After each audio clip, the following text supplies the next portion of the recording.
Miss Lizzie. I don't ever smoke the dizzy, but we can always share some ditties. It's just a cup in time. This song doesn't have to run. Life's all of us, not every moment we can be feeling fine.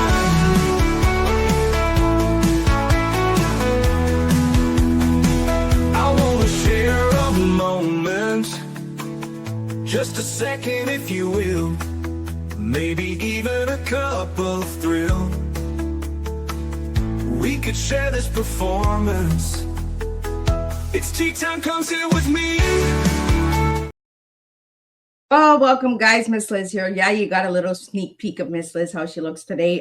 We had some glitches just before the intro goes on, but I want to thank everybody for tuning in and joining Miss Liz today on Tea Time. But before we get started, you guys know how Miss Liz rolls. We're going to get you over to all the platforms, Facebook, Instagram, TikTok, all those good platforms, LinkedIn, and then check out those podcast apps, because Miss Liz is on all of those podcast apps out there. So Spotify, Listen Notes, Podbean, just a few, and check out babyboomers.org, because Miss Liz is partnered with them as well. And they have some incredible podcasters over there as well, because I like to give some shout outs to all the other ones out there to check. Because if something's not on Tea Time that you don't like, you can always check out another podcast that's over on babyboomers.org. But I have the incredible Denise Cesare in the house, and we're going to be talking about her book today, but we're going to talk about a second book. So once we get in here, we're going to talk about that second book as well.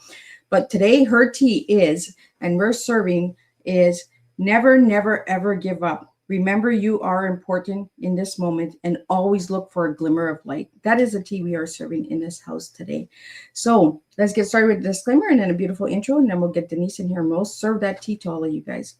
Disclaimer for Miss Liz's Tea Time live show. Miss Liz's Tea Time is a global platform dedicating to sharing real life stories, diverse perspectives, and meaningful conversations that inspire awareness, healing, and connection.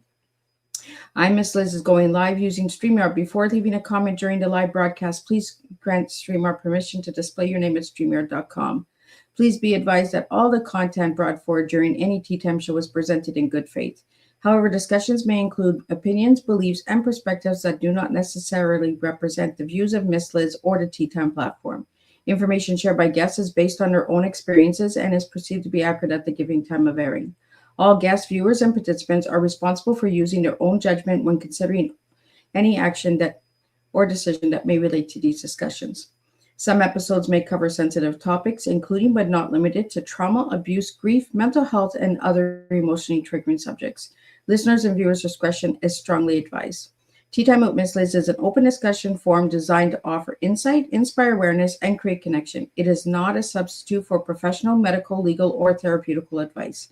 If you require professional support, please seek assistance from qualified professionals or trusted resources in your area. If you have any questions regarding this disclaimer or the content of the discussion, you are welcome to contact me, aka Miss Liz, directly at my email at bookingmissliz@gmail.com, or visit my link tree at Miss Liz's Tea Time. By choosing to participate in, comment on, or view these live shows, you acknowledge and accept this disclaimer. Your participation is entirely voluntary. I, Miss Liz, welcomes you to join the conversation with an open heart, and if at any time you feel this platform is not right for you, I respect your decision and wishes and welcome you back whenever you are ready. Tea Time with Miss Liz is serving truth and awareness one cup at a time. Well, welcome to Tea Time with Miss Liz, where every story reminds us that even in life's hardest moments, there is purpose, there is growth, and there is a voice waiting to be heard. Today's guest brings us a story that truly embodies resilience, faith, and the power of never giving up. Please join me in welcoming Denise Cesare, published author, keynote speaker, and social emotional learning specialist who has dedicated over 25 years to supporting children, families, schools, and communities. Denise's journey is one that stops you in your tracks. In 2006, after a major car accident, she lost her voice due to a condition called spasmodic dysphonia.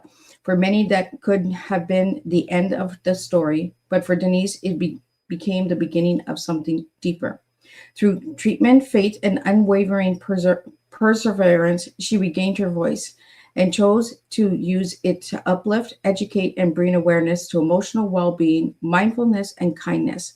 Her book, Moments in Motion with Love, was born during a time when the world needed it most, helping children and adults reconnect with themselves, with nature, and with the understanding that every moment holds value. Her tea sparks straight to the heart. Never, never, ever give up. Remember, you are so important in this moment, and always look for a glimmer of light.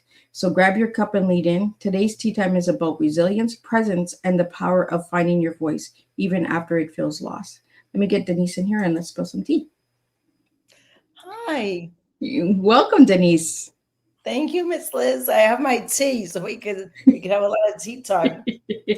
As we were saying before we went live, I have my tea, but it's in a coffee cup, guys. Miss Liz is just all over the place today. Mine's in a coffee cup and it's iced tea. Right? You never know what's in the cup, and that's what we said on this table. Exactly. So, Denise, who were you as a little girl, and who are you now as a grown woman? So as a little girl, I was a dreamer. I was a Disney-loving, wonderful, dreaming young lady that I guess I became the dreamer that I always wanted to be. It took a long time, but here I am.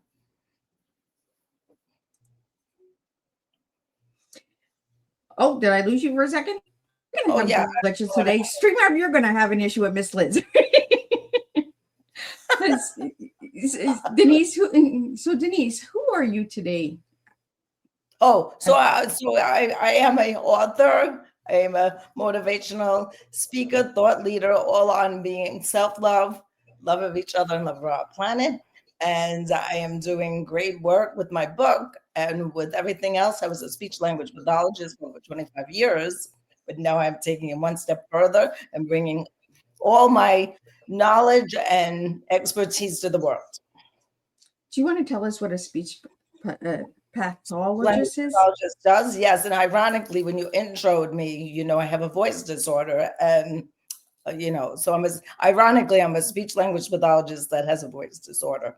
So a speech language pathologist helps people, first of all, with, of course, articulation and different ways of, speaking or fluency, but also we work on language development and also students with special needs or autistic population and anyone who may have auditory processing difficulties, a whole gamut of language intervention, as well as social emotional interactions. Oh, I just learned something new from you. And that's why I have different guests on Tea Time, because I learned too. Yes. So Denise, let's talk about this book. I'm going to pull up your book and we're going to talk about this book, and then we're going to talk about the incredible book that is behind you, that is a new book. So we are going to talk about Moments in Motions first with Love. So tell us a little bit about the cover and how it came together and what they can find in that book. Okay, so the cover is very special, but I'll tell you how the book came to be first. So the book came to be during COVID. I was virtually online with my students, and March, April, by May, I saw the disconnect from them not having social bonding in school. I saw how saddened they were. And I went to sleep that night and prayed for something to help them. And I actually woke up with the book. Some people may not believe me, but I really did. I had woken up my husband and go, wake up. I wrote a book. He's like, what are you talking about? What are you talking about? Like, as usual, I'm always doing something. Wake up. And then he listened carefully. And then he goes, can you read that again? And surely he said, oh. And then I was thinking, because of all the things I went through with losing my voice and not being able to figure out myself, I did go through a lot. So I thought I would write way back when a book about helping just people self-help. But then this came to me in my sleep. So I called the publisher and said, wait, we have something different to do. And then the final person who really solidified that I should put it into the world, my son was in college and they were on lockdown as well. My students were so disheartened, but then my son too. But when I read it to him, he cried. And I knew that I unlocked something. So this book came out during COVID, but the cover is very special because if you look, it's a kaleidoscope heart, right? And each page of the book is represented in that heart. So that was very intricate. I wanted to be able to see into the book before you even dove into it. I like it. And I noticed I on the website, because I did some deep research on you, Denise, I noticed that you have children's artwork with this heart, and it on top you have I am. And Oh. do the I am with images or words? How does that work? So what happens, because so this book kind of took on a life of its own. Like I told you, it came to me, right? Well, then it kind of took on a life of its own. I have developed from this book as an educator 3 different programs: mind, body, and spirit. The mind is all about the affirmations, like the I am, and I'll tell you about that in a minute.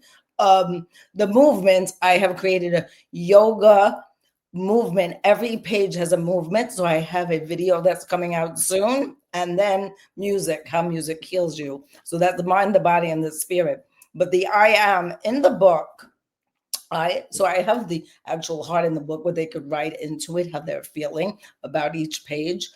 But also what I've done, in the book, the essence is about me telling you how wonderful you are, and I believe in you. But if you don't believe in yourself, it's not really going to stick. So I have a belief poem at the end that everybody has to say to themselves, and we'll say it together if you want at the end. I don't know if you want me to do it now, but we could do whatever you want. But there's a poem for you to believe in yourself. So that's all about the I am. Yeah, let's do that at the closing. Well, that'll wrap it right up, right? We get everybody at the end of the show, right? Miss Liz, that's like you guys to stay with us the whole hour. Like, I love it. I love it.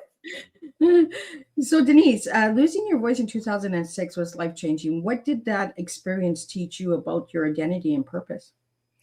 So yes, losing my voice, that is, and I do tell you, really couldn't shut me up even without a voice. I don't know, I sound silly, but it was hard to really keep me down, even though the voice was really, you couldn't hear me. So for 5 years, I had no voice. But then I had to wrap my head around that I have a disability, and I worked with children with disabilities. So instead of feeling sorry for myself, I got I got the empowered to get myself to get through. But also at the time I had a 6-year-old, so I couldn't be crying. I couldn't be sad for myself because I had to raise a child. And that was something that I always thought that was the motivation. But now when I have come full circle with all of this, I realize it was more about my self-love for myself that really got me through it. I thought it was about my son, but no, it was me really doing things and using tools to self-love. So that's what I have to tell you about that. At any age, self-love is something that we all, look in the mirror and say, you know what, who are we? What are we doing? Like, are we here for the kids? Are we here for the grandkids? Are we here for others? And then we look in that mirror and we say, oh, this is our story. This is where we need to get moving. Exactly. So Denise, is that what you did? Kind of looked in the mirror, kind of looked within yourself and said, oh, this is my journey. So it's funny that you say look in the mirror. So, I had to go. I worked through without a voice, because then I realized I needed accommodations and I needed them to help me do what I was doing. And I would have to wake up every day and look at myself in the mirror. It's funny that you say that. I used to say, you're going to be able to do this. I would smile at myself and I would say, okay, you could do this. Because it was very tough, because, people didn't really treat me all that well, because they didn't, when people don't understand things, they act different towards you. Yeah. When you're not embracing all and including all. So it came to be that I would have to build myself up. I would smile all day. I'd smile until I went to sleep, and then I'd cry. Crying wasn't of the weakness. Crying was the release to get all that out and then start again. So for 5 years, I had to do that, because the no voice was very challenging. There were times that it was very dark and you feel like you want to give up, but I would not give up no matter what. I had to show myself that I was worthy of being there. And then when I decided to do the injections, because I had to do a lot of research, I'm a speech pathologist. I couldn't just do it without all of my research with what I know. So finally, I found the right doctor. Prior to that, I kind of came in contact with people who weren't for me. This is an important thing for the audience. Trust your instinct. Don't just jump into something. Believe what you feel and then go with that. So finally, I found the right doctor, and now I go for injections every 4 months or so to be able to speak. So every 4 months you get injections, Denise? Mm-hmm. Since 2011. Oh, wow. Yeah. So what do these injections actually do? So the injections are Botox injections. So the condition I have, spasmodic dysphonia, is a spasming of your vocal folds. So what the Botox does is paralyze them. So then the air, we speak on respiration. So if we paralyze them, they won't spasm, and then the air can come out. Oh, It's interesting, right? yeah, really interesting. I'm the doctor because I know about it, but I'm also the patient. So I kind of go back and forth in these roles. I'm like, oh, I understand that, but oh, I live it. It's interesting because I live it. Well, Denise, let's get into that because you got both sides of the world, right? You teach it and then you're also living it. So how does that help as well? Well, that helps because you kind of could really, empathy, sympathy, but I could really empathize because I do live it, and I do know the struggles that come with someone who either has a vocal disorder or someone that has a disability. Mine is kind of invisible, and there's so many people walking around with invisible disabilities that people do not know, and they're ready to judge. So I think I became more in tune with myself and with others because of that. And that's why I love getting these invisible stories out there because people judge what they don't know, right? What they don't understand. And people are so fast to just judge a person without even knowing the story behind that person. Exactly. Even I know this is going to sound heavy, but even colleagues, I'm not saying that they were my friends or they didn't know me personally. They would even do things like right in front of me, say, you still can't. She would say, like, talk over my head and say, she still can't talk. I looked at her, I said, but I could hear you. Hello. Yeah, like, hello, I'm still in the room. I can hear you. I'm standing here. I can hear you. Hello. Yeah.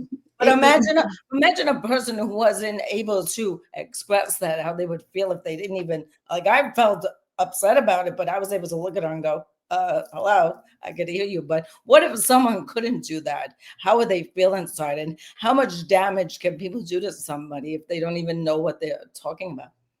Absolutely. Well, Denise, what did it feel like to regain your voice, not just physically, but emotionally and spiritually? So it was immediate too. I remember up to that point. I even know the date, August 11th. I think it was August 10th, 2011. It was such a defining moment. And when it came, because people take for granted their voice, right? We don't realize how these things, these senses that we have, if you lose one, some can become more in tune, but losing one is almost devastating. And when I got it back, it came back immediately.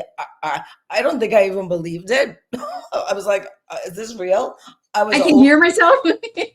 I was overjoyed. People were hearing me. And then I was like, it was like almost like a dream at first. But I always remember this because up until then, I would shy away from going into a drive-through because I couldn't project the sound to it. And when I would do it, I would get so frustrated that I'd just drive up to the front and say, this is what I want, or I'd write it down. It just became so much that I had someone behind me who was a principal in my son's school, and she loved me so much, and she knew the struggles with the voice. And she saw me in the drive-through, talking in the drive-through, and she was clapping, almost cheering me on. And that was like a defining moment of, yeah, I did it. Absolutely. It was fun. I am so glad that you found Teatime because these are the stories I want out there, the invisible stories that people do not understand, but they get to understand through a cup of tea. And I want to get into your tea because your tea is really powerful. I like it because I like that you put the double never. Like it's just never give up. It's never ever give up. And remember who you are, so important in this moment, and always look for a glimmer of light. Let's talk about that tea and why you gave me that tea. I give you that tea because, I also said it to my son. Winston Churchill said it: never, never, never, never give up. But it stuck with me, and through my life. And then as I went through this, I just fast forwarded and kept projecting it onto my son and onto anybody that would listen to me. I'm not giving up. Never, never give up.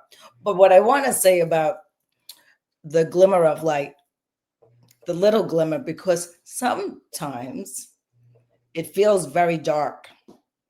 And for the people out there that feel dark, please don't let it fool you. Even if you look, it could be this big. You have to find it in order to know that you're important and to see yourself. So definitely, I want everyone out there to know that you're important, and seeing that glimmer. It could be this big, but you have to find it. And then if you find it, it will get bigger and bigger and bigger. And then there's days when it's a little again, but you have to look for it. Yeah.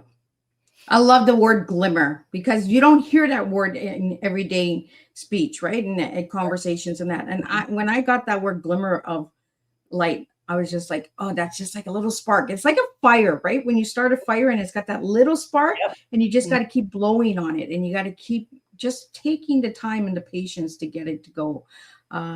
We have a question here for you, Denise, that came in, and it says, what a powerful story. How did Denise stay so strong through it all?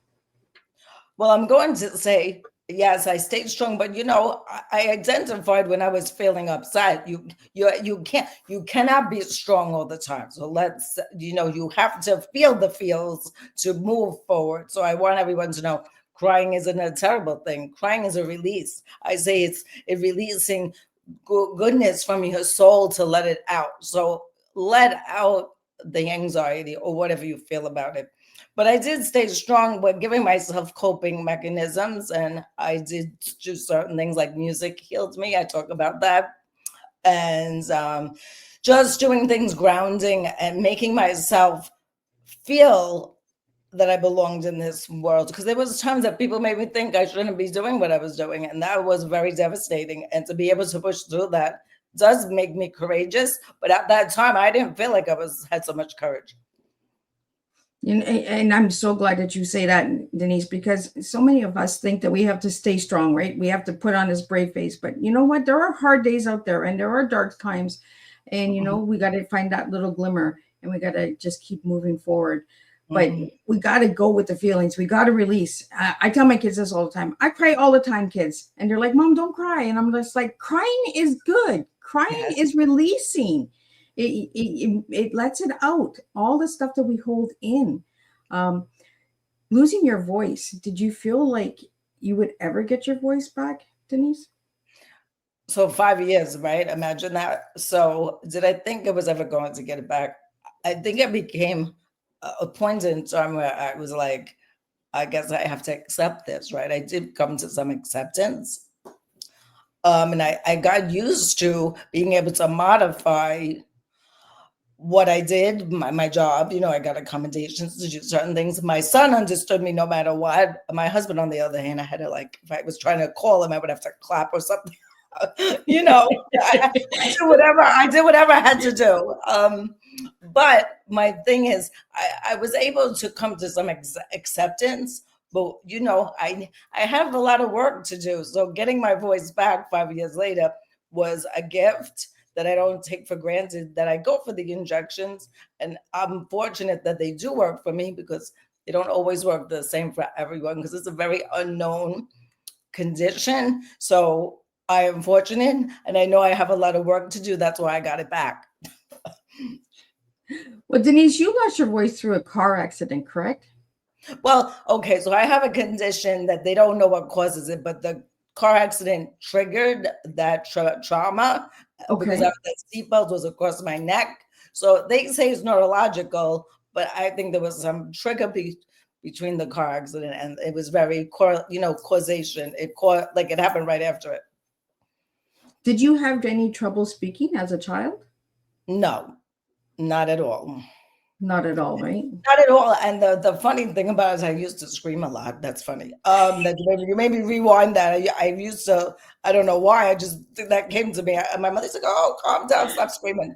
But what I will say about it is when I went to be diagnosed, they would tell me I had everything under the sun except for my condition. You have asthma, acid reflux, you have anxiety. And I'm like, people, I'm a speech pathologist. I can't get the words out. This has nothing to do with anything else you're talking about. So that's interesting that they wanted me, not that they wanted me, they didn't realize what I had. So I almost diagnosed myself. We get to a point where doctors keep telling us, oh, it's this, it's this, it's this, but we know our bodies and we know that there's something not right, right? Exactly. Well, we have a question here, and it says, you often speak about the importance of present moment. Why is that so powerful in healing? It's so powerful because even myself, I have to practice mindfulness and being present, because if you're not in the moment, how many things pass you by? How many things are you not grasping onto? And that moment can just be something that just takes you to the next level. It really, living in the moment is hard.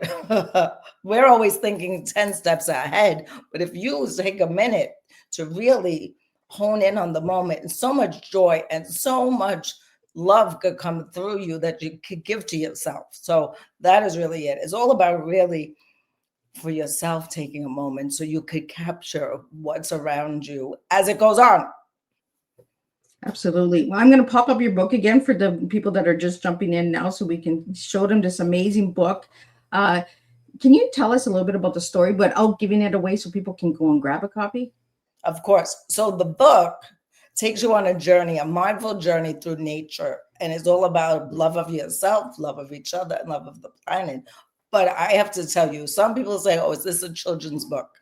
Well, of course, I'm an educator, and there are some components in the back with coloring and different things. But why can't adults color? But my thing is, I had someone who purchased the book say to me, your book is an anti-anxiety drug without the drugs. I went, wow, that was something. So it's poetry in motion. It takes you on a very soothing journey through nature. And then, of course, the believe at the end. I'm believing how important you are in this moment. And we're gonna do the I am at the end of the show. So you guys got to stay tuned to the end of the show. Yeah. Stay tuned. Stay tuned. We're going to talk about the book that is behind you now. If you just want to point to it, tell us how that one came. I do. Okay. So now, I'm an educator. So all these years, teachers and educators love books. But do we ever really think we're going to become an author? Not really. So 26 years ago, when my son was born, of course, I was an educator back then, but when he was born, I don't know, I have one son, but I don't know. I used to look at him, I used to go, oh, I love you more than chocolate. And I said, oh my goodness, that's the title of a book, but never just blah, blah, blah, blah, right? But I love chocolate so much. So me saying that was a big thing, right? But then fast forward to me writing the book, Moments, Emotion, and Love. You notice the theme is all love, right? Yeah. So I said, okay, now I'm a published author. I think that book has to come out of my archived mind and become what it's supposed to be way back then. So the muse for it, of course, is my son. And if you look at it, the cute little characters are me and Daniel. And so it's a sweet journey. So it's really, it's me and Daniel, but it's for everyone because it doesn't just talk about us. It talks about monthly sweetness, like going through the calendar. So I'm a speech pathologist, so sequencing and memory means something to me. This book could become like a memory game, what happened in January. And most of my students never really knew the first month of the year. They thought it was September when school started. I'm like, lovelies, no, January 1st, Happy New Year. So Happy New Year is January. So now this book takes them on the journey from January to December through chocolate, through the sweet chocolate moments. And the good thing about it is that it's not about the chocolate. It's about, I love you more than something. Oh, I like that message. So, yes, I may love chocolate, but I love you more than that special thing to me because you're so extra special. I So like it. you can replace it with anything that you love. I was just with someone the other day that did a podcast with me. And she goes, "Oh, mozzarella." I'm like, "Yes, you could say I love you more than mozzarella. That is true." I said, of course you can. But my point to get into that is the sweetness of life and letting someone know, right, how important you are. And this, right, I talked about in this moment, letting someone know you love them more than. You know, and it's like the old saying, right? I love you to the moon and back. Okay. Yes. Yes. I used to say that to my son too. Yeah, because I do love him that much. Yep. To the moon and back and beyond. So, So right. Denise, Yeah. go ahead. To infinity and beyond and all of that, right? So that's the message. I had to love someone so much more than. Yep. So Denise, what kind is your favorite chocolate? Oh, I love dark chocolate. I love, give me anything with chocolate on it, chocolate with strawberries. And then, the funny thing is that guess who loves chocolate too? My son. He's a chocolate lover. So it's just a sweet homage to the love that I have for him and just moving, for everyone that has love for someone, So, yes, I love dark chocolate. I have to say, I do have like different companies of chocolate that I like, but we're going to have to talk about that. But I love dark chocolate. I don't really I'm not a chocolate snob. I love chocolate. I like it. I'm not a chocolate snob. Give me chocolate, I won't turn it down. I may like one better than the other, but I won't turn it down. And for all the chocolate lovers out there, share your favorite chocolate, what you guys like eating, because this is what it is, right? We get the engagement going, we get the conversation going. And what is your favorite chocolate? And what moment? Like, does it bring special moments to you? Because we go back to the moments, right? Exactly. See, you connected it, that the moments that every month. So January, I'll give you a little snippet of the, January, sipping hot cocoa, right? On a winter day. So we kind of bring you into the seasons too. It's almost like time stamp that you go through the seasons of life, because life is about seasons, right? And I created it, and then we had a Zoom, like a virtual Zoom, and my son was on it. I put little Easter eggs in it because I didn't make it just about him. I made it universal, but there are Easter eggs and there are little hidden messages, so he knows it was something that we did together. So then it's just an amazing. Like I said, it keeps going, and then it gives you seasons, and then it gives you different types of chocolate. You could tell what the chocolate is, even though I don't name it, right? And I love her. I do. My original, of course, I always love Hershey Kisses. That just because Hershey Kisses, just because. So I always did love them. And I like that you brought in the Easter eggs, because you know what? We put little Easter eggs into all the tea times. So if you guys are paying attention, you guys will see the little Easter eggs that Miss Liz has hidden if you're paying attention, but you have to pay attention.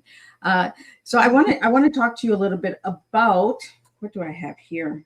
No, the I Am we're doing at the end of the show. Yes. Magnificently Made is another book that you have. Let's talk about that one as well. Oh, that is amazing. So it was a collaborative effort with 33 women. And the book is all about healing and powerful stories on women who share their stories to empower others, to give them some. But my story is like little vignettes on how music saved me. And my title of my chapter is Let It Be. And it takes you through, because that music did save me through that dark time. I didn't talk about this before. Different songs would either, if it evoked crying, that was good, because that it made me let it release. Or if there was a song that made me powerful, like the fight song, or Thank You for Making Me a Fighter. So in work, because I was really not treated well at work. I'm not going to say that. I'm going to try to be gentle about that, but it was very almost bullied as a adult, but I didn't let that stop me. So some songs would actually get me out of that. Like, what am I going to do? But it would make me powerful by listening to the song. Or I tell my readers or listeners to take the lyrics and read them. If a song hits you, read that journaling of the songwriter and see how powerful it may make you feel, even more powerful when you read the words. I always say this, the words tell us how we're feeling. I always tell my kids, if you want to know how mom is, how mom's feeling, I'll give you a song. Listen to it. Yeah, we're the same, because oh my goodness, I can't believe that, because that is true. Because the words, if you really, sometimes people are singing songs, right? Yeah. Listen to this. I did a talk one time about putting a little love in your heart, and I actually read the words to the audience, and they said to me, I can't believe this. I never even knew those words. And it just changed the whole meaning of everything. And I said, well, that's why the power of the lyrics and the power. So the music may soothe you and make you feel something, but the power behind the words are something to be said. And even with my students, I used to do this with them, because for those who couldn't read, let's just be honest, some kids have different needs and they can't read. This would bring them to a different level. I played the song and then I'd read it back to them. I'd let them look at the words and listen and kind of have like almost reinforcement of what it said with listening. So it was very, very powerful. And even my course that I created with the book, I have the 3 programs. We make a playlist of songs that even on my bookmark for the chocolate, I have sweet song playlists. I love music so much. I think in my other life I was a musician or something with music. What happened? I told them, think about things that make you feel powerful.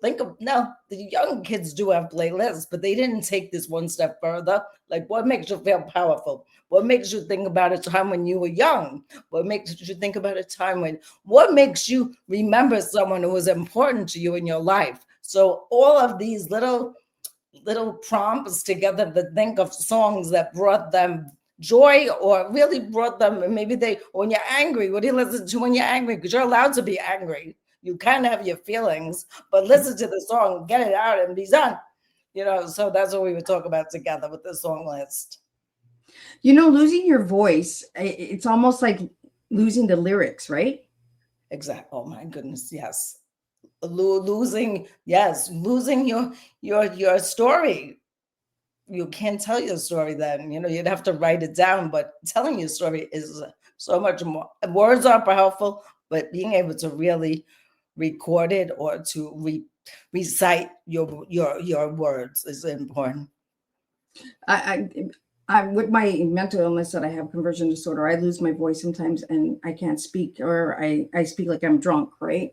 And for me, I listen to music, and it's like the story, the lyrics are telling me, you can get on. Like the fight song. The fight song is one of my favorites as well, because just keep fighting. It's just a hard day, but we're going to get through it.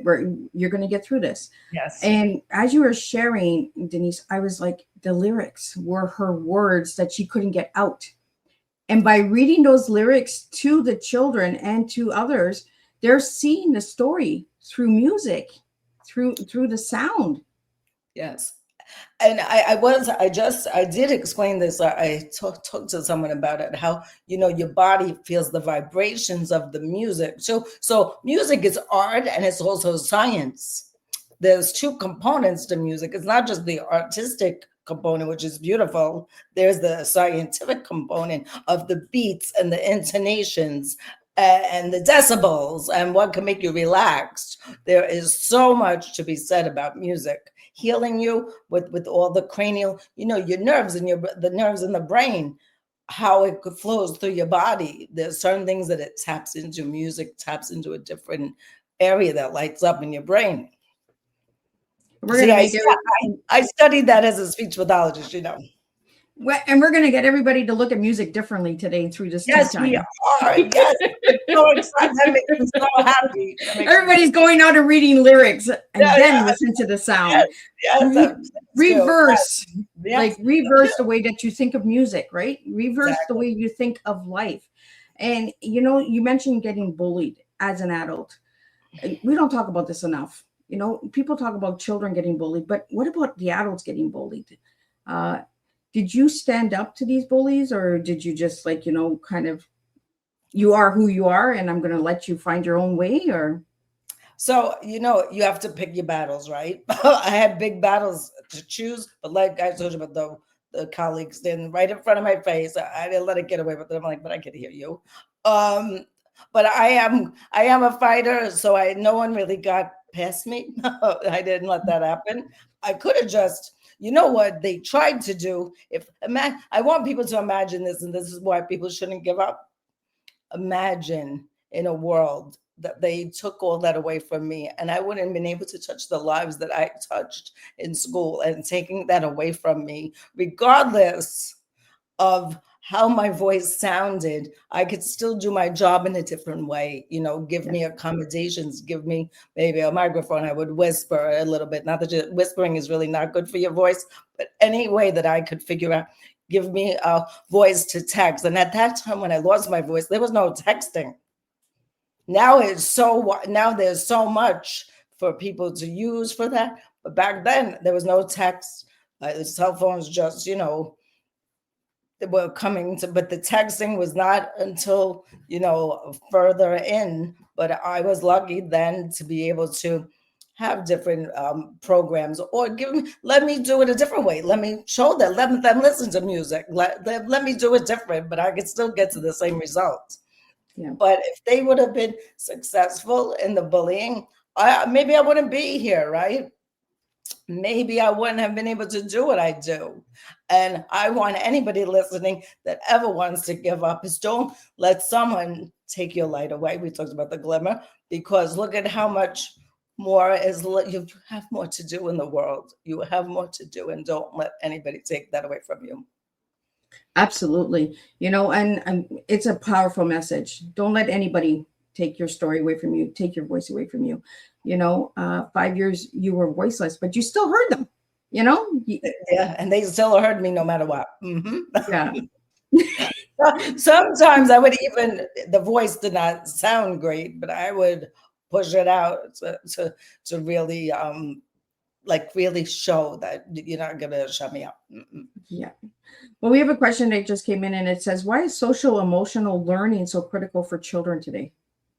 Oh, that's a big one. And so social emotional learning, people use that word all the time. And what does that really mean, right? What does social emotional learning mean? It's being able to feel your feelings, like we just said. It's being able to cope. It's being able to take a moment and just be, don't do anything. So the social emotional component is how you cope, and how getting the tools. You could talk about, if we don't have tools, we can't cope.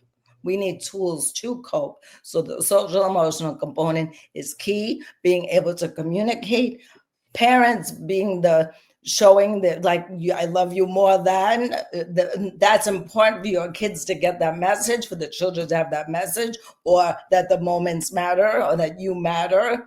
These things are all components of social emotional learning, but we need to give them the tools at an early age to be able to be successful. And I mean successful socially, emotionally, being able to be a whole human being. So Denise, what tools did you have to get through with what I was going through? Yeah, I kind of, I did study a lot. So I have to say I was fortunate for my studies. I had the knowledge. That's another thing. Knowledge is power, right? So I knew one of my tools was the music. We talked about that. One of my tools was definitely taking a minute in the morning to set my moment, to know that I was good. I may be experiencing a bad day, but I'm going to smile through it. Maybe later I cry, but I'm going to, because smiling, there's a study about smiling that it creates endorphins in your brain that make you feel calmer and happier. But even if it's for a moment, it could get you through something. So grounding is another important thing, feeling your feet on the ground, being in nature. Nature is such an amazing healer, being either at the beach, standing on the ground. Even in your house, take your shoes off and make your feet feel the ground. Breathing. All of those important tools are mindful tools, but they go hand in hand with social emotional learning. So Denise, we have a question here. Are you going to be on injections for the rest of your life? Yes. Unless they come up with some cure, yes. Another question, how can parents and educators better support children who are struggling emotionally? Okay, so yeah, first of all, awareness is key, that you are aware that they're struggling. Because sometimes parents, not that they don't know, but they're not seeing what's happening at school. You have to have a conversation, conversation with them. How are you feeling today? What happened in school? Or they really have to check in. They may not tell you right away, but if you keep on it or have them listen to a song, why did that song make you feel like that?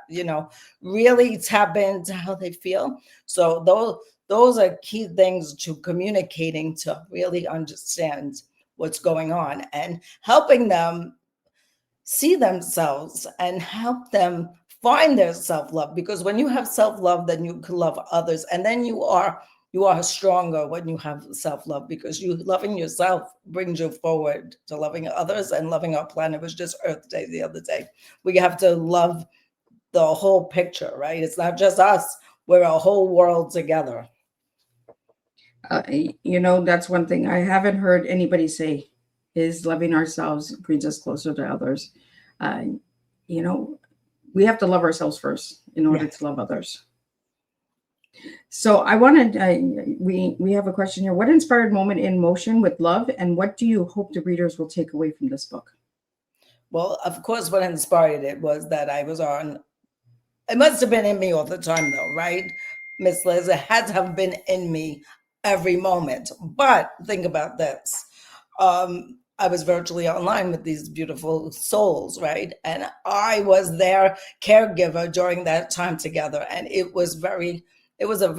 did it in school. Of course, that was my job, but this was another platform of how to work around it, live, virtually, and speech in New York City. They made us just go live in a minute without even being able to figure it out. So I could add something in. The great thing about it was at times I got to meet with parents, which was a blessing, because I was able to explain everything I was doing in detail, which you don't get to do in school because they're in school, right? So I think that was the blessing. But the backbone of the book was them. And of course, my son, because, he's the first student, for me in the life to bring into the world, right? But all of my students were the foundation of that book. And that book bridges all, like I just said, self-love, love of each other, and love of our planet in one big, beautiful poetry emotion. I love it. And I seen that there was a little girl that said, where is she? Maddie. I got a Maddie here. Oh, yes. Maddie, reading together is really important to her. Wow. It's funny because reading, like I said, reading this book is a simple, like sometimes people cannot read, right? So we want to capture everyone. So this is an easy read, but it's also very powerful. And I think it's important that we read together, read to our children and our grandchildren, sit down and just have adult read together. Like take a book and read together. One page at a time, right? You read the first page, I read the second page. Couples could do it too, right? It's a bonding time. You're so smart, Miss Liz. We're better than an audio book, right? We're reading to each other. We're making our own audio book. Right? Right? Like there's different ways of connecting with each other, that it doesn't have to be what everybody else is doing. Just do your own way and bring in the, difference. I did this with my granddaughter. I always try to find unique ways. And she's always like, Nanny, how did you do that? And I'd be like, oh, Nanny thought outside of the box. You got to think outside of the box, little one. So, but Maddie, she said that she loved reading together. And then you have on your website, how can we be brave? What is that about? Well, brave is different for everyone, right? It depends on your circumstance, what you're going through. But being brave is just, in the book, I'm going to read. Can I read you something? So in my book, Absolutely. because I'm an educator, in the back of the book, there's a glossary because words have meaning. There's a glossary in the back of the book, and it says, I'm going to read it to you straight from the book. Brave, perhaps a little bit daring. A person who is brave faces dangerous or difficult situations with courage. I love it. Well, I want to do some lightning bolt questions now. So just really quick answers for these. Okay. And then we're going to do the I am, and we're going to wrap it up with a final message from you, Denise, because time is just flying by. We're almost at the end of the show. So first one I have for you is one word that describes your journey.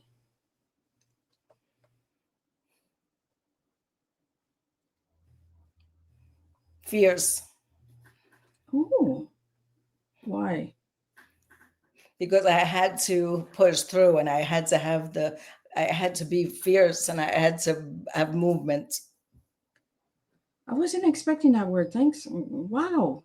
Fierce.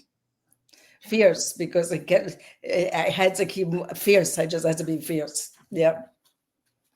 Present or purpose? Which leads first? Present. Why? Because if you're present, you'll know what your purpose is. Oh, I love that answer. What is your glimmer of light today, Denise? Being with you, Miss Liz. Oh, well, look at that. I love it. And favorite moment from your book? Which one? We'll go with the moments in. Okay. So you're asking me for say this again, the favorite moment in that book. The trees have wisdom. They have been here a long time. So many moments they have seen, listen. This book sounds interesting, guys. You guys want to go and get a copy there. We're going to give you all that information in a few seconds here. If your life were a message, what would it say? My life were a message, what would it say? I believe in you and you believe in me. Now, Denise, where can people get these books? So I would like to tell you, yes, my book, well, there's a pre-order for I Love You More Than Chocolate at the moment. It's a special edition, hardcover special, so it's a pre-order at the moment. Moments, yes, you could get it everywhere, but I would suggest, because I want to give the love, I want to autograph it, so I would go to my website, denisecesare.com, because to me, it's the connection matters more than the sale. I'm like that with you. The connection. I want to give you my love. So in order to get my love, I could autograph it with love. If you buy it from Amazon, that's great if you don't know me, but you know me now, where I'm in with Miss Liz, so you know me. So, so now you know me, and you need to get a message from me. Amazon is beautiful if you don't know me, and Barnes & Noble if you don't know me. But if you know me, you need to go to my website. Well, you can all reach out to Denise, and you'll get a special message. That's, I really believe in that as well, right? Connection over sales. Yes. People before profit. Let's just keep going. Let's just keep sharing this tea. This tea is amazing. I'm enjoying this conversation altogether. We have a question that just came in is, what do you want every person listening today to remember about themselves? That you are so important in this moment. Now, what is your final message to everybody out there today, Denise? So do you want to do the I am at the moment? We're going to do the I am after the final message. So the final message is the world needs love, and love is what will save. Self-love will save all of us. So I want you to believe that love is the answer, even though it sounds so simplistic. It really is. And please know that. And now we got a special treat for all of you guys that stayed here the whole hour. We're going to do the I am. So Denise, the floor is yours. Okay. So in the book, I tell the reader how special you are and that I believe in you. So I'm going to want you, Ms. Liz, to repeat after me. I'm going to say the words and you're going to say them after me. So the title of the poem is Believe. Believe. I am loved. I am loved. I am light. I am light. I am courage. I am courage. I am bright. I am bright. I am brave. I am brave. I am so important in this moment. I am so important in this moment. And you are. Thank you so much. You know, Denise, for all the listeners out there, just take that moment and just say those I ams, because when you say I am, it is a strong affirmation that you believe in yourself, that you give yourself courage and hope. Denise, do you have any events or anything that you would like to tell the viewers out there that they should check out, or any new books that are coming besides I Love Chocolate? So I Love You More Than Chocolate, like I said, it's a pre-sale, so it's coming out soon. I am doing events in Florida in the end of June. I'm going to be at a book lovers convention, and then I'm also going to be at a bookstore. So check out everything on my Instagram. Look for me, Denise.Cesare on Instagram, and see where I am. This past weekend, I was in Cocoa Beach, Florida. And you also mentioned earlier that you have some workshops going on. I have the workshops. We are trying to put them into different places, different schools. I'm trying to do the yoga motions at different libraries, all different. Wherever I can be, I'm going to be. Well, see, she's all over the place, guys. This is how we do it. We get everybody out there. I'm just going to see what else I have on my board here so we can make this 1 hour. I want to get into your favorite colors, because you gave me many shades of purple. Why purple? I love purple so much. I think why I love purple is, it, like you said, there's many shades of purple, but it's a very royal color. It's royal. It makes me feel it could be light and airy, but it could be royal, right? I just think purple just makes me happy. Does Purple Rain make you happy? That's funny that you just said that, because I was going to say Purple Rain. I love Prince. Oh my goodness, that man was a genius. Anyway, yeah, Purple Rain is, yeah. Let's go listen to those lyrics. Let's go read those. It's probably deep. It's a deep song. If you really read the lyrics, it is a deep song. It's got a good sound and a good rhythm to it, but the lyrics, guys, we got to start reading the lyrics. You got to start reading the stories, reading everyone. All these musicians are going to love us, Miss Liz. We want them to read the lyrics. It's their poetry. I say it's their journal writings. Oh, I say that too, because I write songs and I'm just like, it's telling a story in a different way, because I do songwriting and poetry in that as well. And there's a difference. I can tell the difference between my poetry and the songwriting. The songwriting is kind of like a deeper ditch, if that makes any sense. I'm getting deeper, right? Like deep, yeah. I'm getting the weeds and I'm getting the rocks and the sand and everything, where the poetry is just a layer on top of the water. So, I like that. I love that. But this was an incredible tea time. I want to thank everybody for joining in and bringing your comments and questions, because I could not do that without all of you guys. We will be back at 7 p.m. with a returning guest, James Bowell. He'll be in and he'll be talking about his new book and all that good stuff. And we're going to talk about Doctor Who. So all the Doctor Who lovers out there, come and check that out. But we're just going to do a wrap up of what today's tea time was. And then I will see everybody at 7 p.m. with the next tea time. What a deep and moving and inspiring conversation. Denise, thank you for reminding us that even when life takes something from us, it can also reveal something greater within us. Your journey shows us that resilience is not just about surviving, it is about choosing to rise again and again. This afternoon, we were reminded that every moment matters, that even in uncertainty, there is always a glimmer of light if we are willing to look for it. Your work, your voice, and your story brings comfort, guidance, and hope to so many, especially in a world where emotional support and understandings are needed more than ever. Here is something to carry with you after this tea time. What if this moment right now is more important than you're allowing yourself to believe? Because healing does not happen somewhere far away. It begins right here in the moment we choose to be present. Until our next cup, share, keep believing, keep showing up, and keep remembering you are so important in this moment. And I'll see everybody at 7 p.m.